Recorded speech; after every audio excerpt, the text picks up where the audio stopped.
जय गुरुदेव। जो अब के स्वामी मिले, सब दुख आंसुअन रोए। चरणन ऊपर शीस धरी, कहूँ जो कहना हो।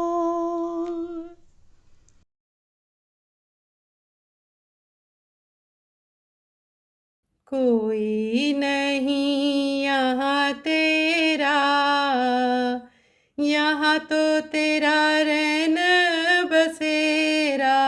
कोई नहीं यहाँ तेरा, यहाँ तो तेरा रहन बसेरा। खबरदार बच कर यहाँ रहना, खबरदार बच कर यहाँ रहना। यहाँ लगे बहुत लुटेरा, यहाँ तो तेरा रहन बसेरा। यहाँ लगे बहुत लुटेरा, यहाँ तो तेरा रहन बसेरा। क्या धन धाम सवार हो मूरख, क्या धन धाम सवार हूँ मूरख। छिन जाई सब तेरा, यहाँ तो तेरा रहन बसेरा। छिन जाई सब तेरा, यहाँ तो तेरा रहन बसेरा। जिनको अपना कहता मूरख, जिनको अपना कहता मूरख। सब स्वार्थ के चेरा, यहाँ तो तेरा रहन बसेरा। सब स्वार्थ के चेरा, यहाँ तो तेरा रहन बसेरा। जब लो जिसका स्वार्थ जिससे, जब लो जिसका स्वार्थ जिससे, तब लो बने यह तेरा, यहाँ तो तेरा रहन बसेरा। तब लो बने यह तेरा, यहाँ तो तेरा रहन बसेरा। सब कुछ तू खुद देख रहा है, सब कुछ तू खुद देख रहा है। फिर क्यों मन नहीं फेरा, यहाँ तो तेरा रहन बसेरा। फिर क्यों मन नहीं फेरा, यहाँ तो तेरा रहन बसेरा। उसी कोप में पुनि पुनि गिरता, उसी कूप में पुनि पुनि गिरता। सतसंगति नहीं हेरा, यहाँ तो तेरा रहन बसेरा। सतसंगति नहीं हेरा, यहाँ तो तेरा रहन बसेरा। जय गुरुदेव बचावन आए, जय गुरुदेव बचावन आए। बच जा अभी है सवेरा, यहाँ तो तेरा रहन बसेरा। बच जा भी है सवेरा, यहाँ तो तेरा रहन बसेरा। कोई नहीं यहाँ तेरा, यहाँ यहाँ तो तेरा रैन बसेरा। कोई नहीं यहाँ तेरा, यहाँ तो तेरा रैन बसेरा।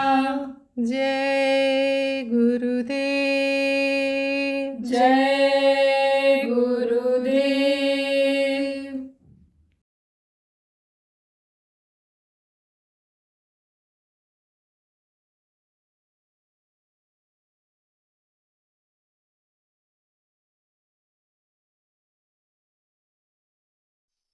साल में तो नहीं, लगभग तीसरे साल एक महीना ऐसा आता है कि जो इन महीनों से अलग होता है। जैसे सावन भादो कुआर कार्तिक अन्य महीने हैं, चैत बैसाख ये सब महीना है, ऐसे ही एक महीना अलग आता है। उसको मलमास कहते हैं, अजमास कहते हैं, कोई पुरुषोत्तम मास कहता है। 3-4 तरह का नाम इस महीने का लोगों ने रखा है। अब मलमास का मतलब क्या होता है? ये जो तिथियां हैं, ये इसमें घंटा पला होता है, तो इतना घंटा, इतना पल, इतना ये यानी समझो कि रहता है कि इतने बजे लगेगा, पूर्णिमा इतने बजे लगेगी, इतने बजे खत्म होगी। तो कुछ उसमें से घंटा और पल ये यानी समझो कि बच जाता है,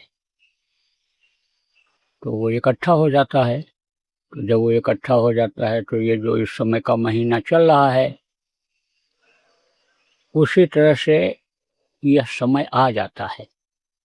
तो आज की जो पूर्णिमा है, ये मलमास की पूर्णिमा है। यानी कुआर की पूर्णिमा ये वो नहीं कि जो हर कुआर में पड़ता था, जिसको शरद पूर्णिमा आप कहते थे, वो यह नहीं है। शरद पूर्णिमा तो अभी आगे आएगी, अगली पूर्णिमा जो आएगी वो शरद पूर्णिमा कहलाएगी। फिर वो कार्तिक की पूर्णिमा उसके बाद पड़ेगी, फिर अगहन की पड़ेगी। लेकिन ये जो पूर्णिमा आज है वो मलमास की पूर्णिमा है। मलमास, मल किसको कहते हैं? जैसे मैल छुड़ाते हो तो कहते हो ये मैल है, जमा हो गया। आप सुबह के समय आए समझो शौच जिसको कहते हो, लेट्रिन जिसको कहते हो, त्यागने के लिए जाते हो, तो कहते हो मल त्याग जाए, यह मल पड़ा हुआ है। जिसकी उपयोगिता न हो, जो काम की चीज नहीं होती है, वो कहते हैं मल है। जैसे मलिन बुद्धि होती है, आदमी के काम आने वाली, खुद के नहीं दूसरों की तो बात छोड़ो, तो कहते हैं इनकी मलिन बुद्धि है, इनका मलिन मन है। तो मल किसको कहते हैं? गंदगी को कहते हैं। अब आप ये समझो कि वही गंदगी जब इकट्ठा हो जाती है तो समझो कि रोग हो जाता है। तो ये समय जो है, ये इसीलिए अनेक महीने का अच्छे काम करने के लिए उन्होंने कहा नहीं है। जो इसके जानकार रहे हैं, तो बहुत से अच्छे काम को इंसान इसमें नहीं करता है। अब मल कैसे जमा होता है? और ये जो मनुष्य का कर्मों का मल है, ये कहाँ जमा होता है, ये मैं आपको बतलाता हूँ। देखो, शरीर में रोए के किनारे छिद्र हैं, छेद जिसको कहते हो। इससे क्या होता है? अंदर की गर्मी निकलती है। ये जो बाहर का गर्मी और ठंडी है, उसका असर इन्हीं छेदों से अंदर जाता है। अब अंदर अगर गर्मी रहती है, बाहर से ठंडी गई, तो समझो कि वो भाप सा बना, पसीना सा बना, पानी सा बना, तो वो निकलता है। इसके अलावा भी इस शरीर का ऐसा सिस्टम है, इस तरह से कुदरत ने बनाया है कि इनसे जो अंदर की गंदगी है, अंदर में अटड़ियाँ हैं, अंदर में जिसको आप यकृत कहते हो, लीवर कहते हो, ये है, और बहुत सारी चीज़ें हैं।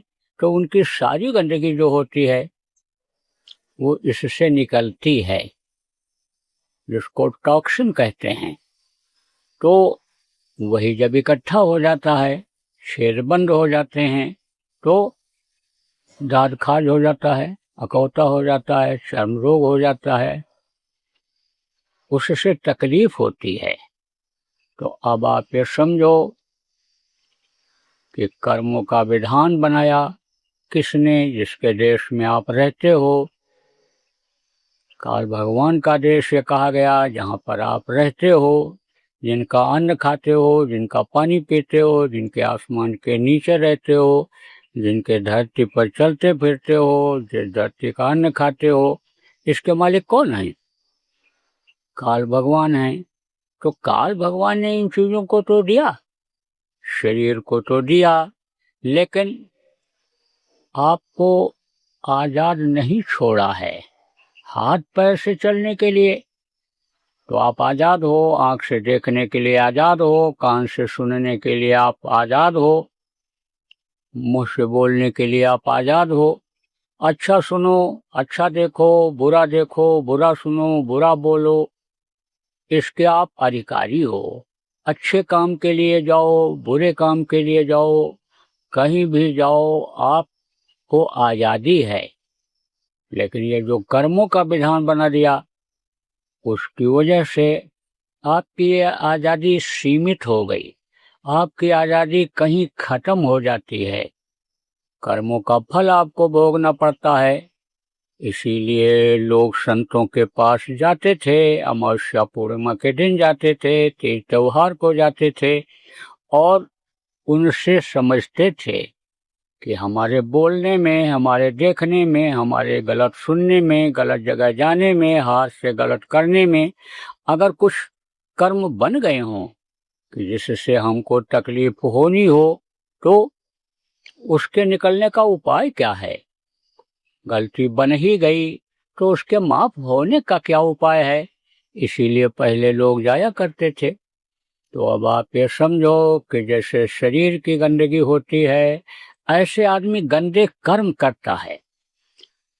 खान पान गलत कर लिया, मांस मछली खा लिया, अंडा खा लिया, शराब का सेवन कर लिया, नशे की चीजों को ग्रहण करके शरीर से बुरा कर्म कर डाला, तो वो कर्म इकट्ठा होते हैं। तो कर्म कहाँ इकट्ठा होते हैं? जैसे ये मैल निकलती है, टॉक्सिन निकलती है, तो बाहर से इसे दिखाई पड़ती है। आप देखो, ये जो बहुत से लोग इलाज करते हैं और उनको ये मालूम हो जाता है कि शरीर में चर्म रोग हो रहा है या अंदर में जहर फैल गया है, तो एक ऐसे बाहर से चिपक लगाते हैं शरीर के ऊपर, और वो क्या करता है कि वो गंदगी को अंदर से खींचता है। रुएं से के किनारे के छेदों से निकलना बंद हो जाता है, अंदर की ताकत से ही निकलता है, और अंदर की ताकत कम हो जाती है, जगह अंदर की बंद हो जाती है जहां से ये निकलता है। तो वो एक ऐसा चिपक होता है जो शरीर के ऊपर लगाते हैं, तो उससे वो निकलता है, जिसको टॉक्सिन कहते हैं इंग्लिश में। तो वो दिखाई पड़ता है कि देखो ये गंदगी दिखाई पड़ रही है। ऐसे ही ये जो कर्मों की गंदगी है, जान अनजान में जो आप कर्म कर डालते हो, वो गंदगी इकट्ठा हो जाती है। तो कहाँ इकट्ठा होती है? इसी शरीर में ही इकट्ठा होती है, अंदर में होती है। उस गंदगी को आप इन बाहरी आंखों से नहीं देख सकते हो। क्यों? क्योंकि वो समझो कि पावर आपकी खत्म हो गई, वो रास्ता बंद हो गया कि जिससे आप ऊपर जाकर के जीवात्मा से आप इसको देख सको, जीवात्मा की आंख से आप इसको देख सको। क्योंकि आप जमीन पर बैठे हो तो जमीन के अगल बगल की चीजों को ही देख सकते हो, और अगर आपको पहाड़ पे ऊपर भेज दिया जाए, 4-5 मंजिल मकान के ऊपर भेज दिया जाए, तो आसपास की चीजों को भी आप देखने लगोगे। तो आप कि जीवात्मा ऊपर जा नहीं सकती, तो उसको क्या देख पाओगे? अगर ये ऊपर चली जाए तो ये तो सब देख सकती है कि किसके अंदर कर्मों की कितनी टॉक्सिन है, किसके अंदर कैसे कर्म हैं, मेरे अंदर कैसे रहे, मेरे कैसे आ गए, कैसे कर सकते हैं, इन सारी चीज़ों की जानकारी हो जाती है। तो कर्म यानी समझो कि ये इकट्ठा हो गए, गंदगी इकट्ठा हो गई, तो कहाँ इकट्ठा हुई? इसी शरीर में जो दोनों आँखों के बीच में जीवात्मा है, यानी आप जहाँ बैठी हुई है उसी यानी समझो कि रास्ते पर जिससे निकलती है वहीं जमा हो गया। ऊपर से जब उतारी गई बहुत पतले छेद के द्वारा, पतले सुराख के द्वारा इसमें डाली गई, वो जो सुराख है, छेद है, उसी को संतों ने दिव्य दृष्टि कहा, आत्मचक्षु कहा, शून्यत्र कहा, लोगों ने तीसरी आंख कहा, थर्ड आई कहा। यानी समझो कि वो जो सुराख है जिसको थर्ड आई, आत्मचक्षु, शून्यत्र कहा गया, उसी सुराख के सामने ये लग गया है, तो सुराख हो गया बंद। अब जब बंद हो गया गंदगी की वजह से, तो यानी मन चित्त बुद्धि हो गई खराब। अब आप ये समझो कि जब बुद्धि ही आदमी की खराब हो जाए तो ज्ञान खत्म हो जाता है। जब बुद्धि सही रहती है, जब ध्यान दे करके आदमी कोई चीज सुनता है, ध्यान दे करके जब करता है, तब तो उसमें कामयाबी मिलती है। तो आज इस समय पर अगर आप देखो तो लोगों की बुद्धि इसी वजह से खराब हो रही है, उनको अच्छे बुरे का ज्ञान नहीं हो पा रहा है, अज्ञानता उनकी बढ़ जा रही है, और इस शरीर से जो अच्छा काम करना चाहिए उससे बुरा काम करते जा रहे, और कर्मों का पर्दा मोटा होता जा रहा है और तकलीफ झेलने लग जा रहे हैं। आप ये समझो कि जैसे यानी गंदगी इकट्ठा हुई, आप ये समझो छेद रोए के किनारों का बंद हुआ तो रोग हो गया, तो तकलीफ शरीर में हो जाती है। ऐसे ही तकलीफ शरीर से, मन से, बुद्धि से यानी समझो कि लोगों को झेलनी पड़ रही है। आप ये समझो, कहते हैं ना कि मन को शांति नहीं मिलती है, बहुत परेशानी है। आदमी दिन रात मेहनत करता है और आप ये समझो कि साजो सामान इकट्ठा करता है, किसके लिए करता है? सुख के लिए करता है। इस शरीर को सुख मिलेगा, बढ़िया बिस्तर पर सोएंगे, बढ़िया मकान में रहेंगे, अच्छा भोजन खाएंगे, मन प्रसन्न रहेगा, यानी शादी ब्याह अच्छे घर में हो जाएगा और हर तरह की जानकारी मिल जाएगी, शरीर को सम्मान मिलेगा। आदमी प्रयास तो करता है, कोशिश तो करता है, लेकिन शांति न मिलने की वजह से ये सब चीजें बेकार लगने लगती हैं। जैसे कोई बीमार हो जाए और करोड़पति हो, अरबपति हो, और उसको तकलीफ हो, और आप कहो कि हम 2-4 करोड़ रुपया आपको और दे रहे हैं, और देखो ये बढ़िया से बढ़िया भोजन आपके सामने हम बना करके लाए हैं, इसको खा लीजिए। आपको हम गीता सुना रहे हैं, भागवत सुना रहे हैं, आपको हम सत्संग सुना रहे हैं, और आप इसको सुन लो, तो उसको अच्छा लगेगा? कहेगा नहीं नहीं, इस समय हमको कुछ नहीं भा रहा है, इस समय हमको कुछ नहीं चाहिए। तो आदमी जिधर सुख खोज रहा है इस दुनिया में, संसार में, प्रेमियों, सुख तो इधर है ही नहीं, ये तो दुखों का संसार है। इस संसार से जब से ऊपर नहीं जाएंगे, निकलेंगे नहीं, इसको छोड़ेंगे नहीं, सुख नहीं मिल सकता है।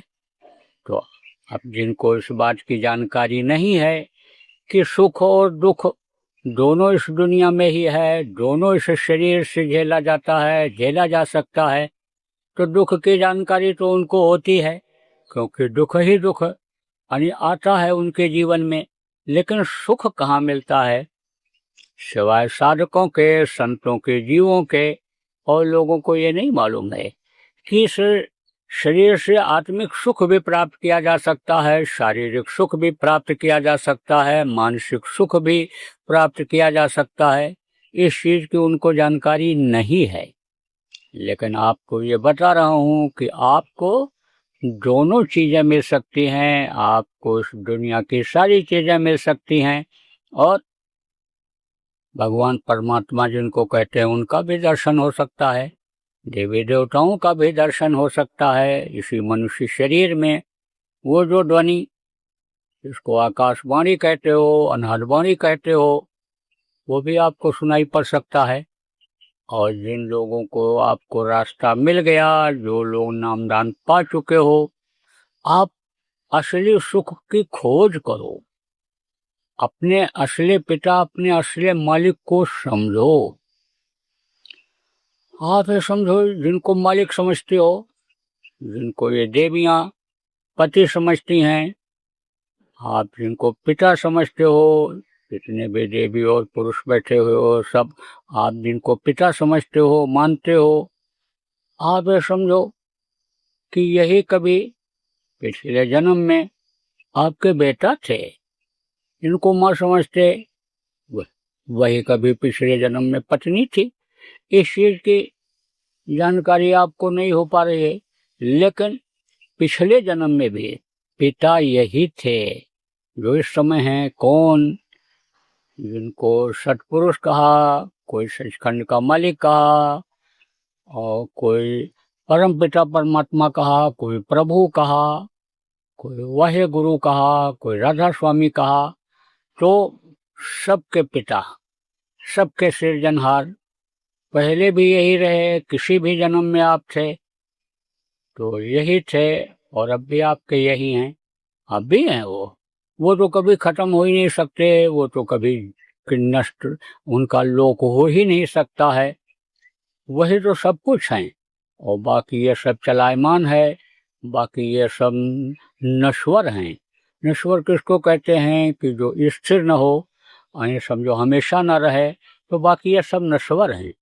ये स्वर्ग और वैकुंठ नश्वर है, ये देवी और देवता नश्वर हैं, ये अंडपिंड के लोक और इनके धनी और इन लोकों में जितने भी जीव आत्माएं हैं, वो सब नश्वर हैं। ये तो खत्म हो जाते हैं महाप्रलय में, लेकिन वो और उनका लोक और उनके लोक के जीव प्रेमियों कभी नहीं खत्म होता है, और न होते हैं वो। तो असली पिता वही हैं। अब आपको इस बात की जानकारी आज होनी चाहिए कि वो अगर आपको मिल जाएं, वो आपसे खुश हो जाएं, तो उन्हीं की सब कुछ ये है, सारी सृष्टि उन्हीं की है, और सब कुछ वो बता देंगे, सब कुछ वो समझा देंगे, सब कुछ वो आपको दर्शा देंगे, आपको अनुभव हो जाएगा।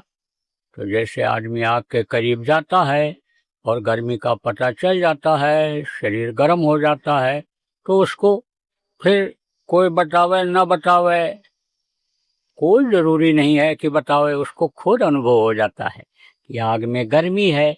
ऐसे ही उस मालिक को जब देख लोगे, आप उनके पास पहुंच जाओगे, वो आपको इसी घट में दिखाई पड़ जाएंगे, इसी शरीर में दिखाई पड़ जाएंगे, तो हर चीज का बोध, हर चीज का ज्ञान खत्म हो जाएगा।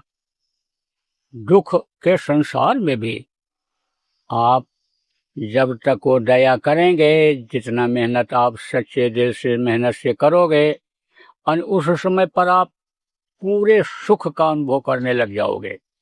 और जब वो सुख मिल जाएगा, तो ये दुनिया का सुख, खाने पीने में, मौज मस्ती में, या धन में, पुत्र में, परिवार में, मकान में, गाड़ी घोड़ा में, जो आप खोज रहे हो, इसको नहीं खोजोगे। यह सब तो आपको खेल खिलौना लगेगा। जैसे एक नकली हीरा होता है, एक असली हीरा होता है, तो जब तक नहीं जानकारी रहती है आदमी को, तब तक उसको हीरा समझ करके ही संभाल के रखता है, गले में लटका के रखता है। लेकिन जब असली हीरा मिल जाता है, तो नकली हीरे को फेंक देता है।